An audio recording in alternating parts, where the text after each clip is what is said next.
తూర్పుగోదావరి, పశ్చిమ గోదావరి ఈ 3 జిల్లాల్లోనే ఒక 15 స్థానాల్లో జనసేన పార్టీ పోటీ చేసింది సార్. విశాఖలో 4, ఈస్ట్లో 5, వెస్ట్లో 6.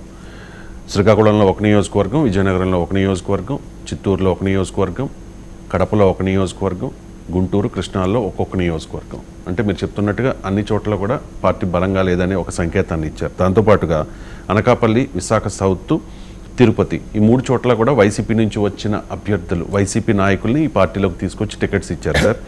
భీమవరం, అవనిగడ్డ, పాలకొండ, రైల్వే కోడూరు ఈ 4 కూడా తెలుగుదేశం పార్టీ నుంచి కండువా మార్చి జనసేన చివరి నిమిషంలో వచ్చింది.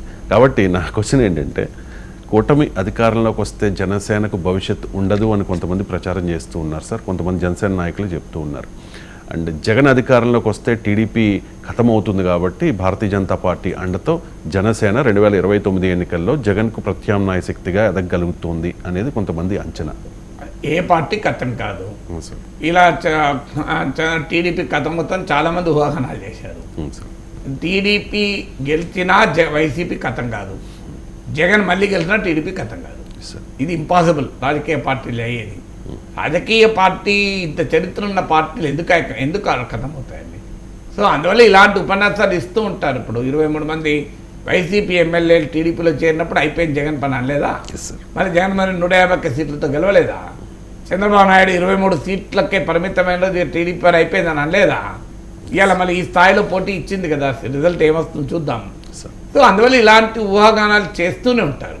గెలిచినా ఓడినా పవన్ కళ్యాణ్ గనక స్థిరంగా నిలబడి బలంగా రాజకీయం చేయగలిగితే, నేను ఇంతకుముందు చెప్పినట్లు తన సోషో పొలిటికల్ బేస్ పెంచుకుంటూ ఒక విస్తృత రాజకీయ పరిధి పెంచుకుంటూ గనక అవసరమైన చోట పార్టీలతో కలిసిన, మిత్రులతో కలిసిన, కొన్ని వివిధ సందర్భాల్లో తనకంటూ ఇండిపెండెంట్ స్టాండ్ వినిపించగలిగితే, సో ఇండిపెండెంట్గా వర్క్ చేయగలిగితే డెఫినెట్గా పార్టీ ఫ్యూచర్ ఉంటుంది. లేదంటే మాత్రం ఇలా ఇతర పార్టీ నుంచి వచ్చిన నాయకులు ఎంత వేగంగా వచ్చారో అంత వేగంగా పోతారు కూడా కదా.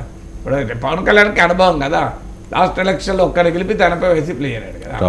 అంటే వేరే పార్టీ నుంచి వచ్చిన వాళ్ళే పోవాలని రూలే లేదు, రావడాలు కూడా పోవచ్చు. అందువల్ల పవన్ జనసేనలో గెలిచిన వారు ఉంటారా లేరా అనేది ఎన్నికల ఫలితాలపైన ఆధారపడి ఉండదు. ప్రజల్లో పవన్ కళ్యాణ్ ఎంత బలంగా రాజకీయం చేస్తారన్న దానిపైన ఉంటుంది. ఇప్పుడు కేసీఆర్ ఓడిపోయాడు, మొత్తం వెళ్ళిపోతారన్నారు. లోక్సభ అసెంబ్లీ ఎన్నికల ముందే 26 మంది అయిపోతారు, పోలే కదా. రేపు 26 మంది నిజంగా పోయినా కూడా ఏమీ కాదు, 26 మంది కొత్త పుట్టుకొస్తారు. అల్టిమేట్గా వర్క్ చేస్తుంటే, పార్టీ ఉంటే, ప్రజల్లో పవన్ కళ్యాణ్ ఉంటే నాయకులు పోయినా ఏమీ కాదు, మళ్ళీ వస్తారు. కానీ అది లేకపోతే నాయకులు ఉన్నా కూడా ఉపయోగం ఉండదు. Right sir.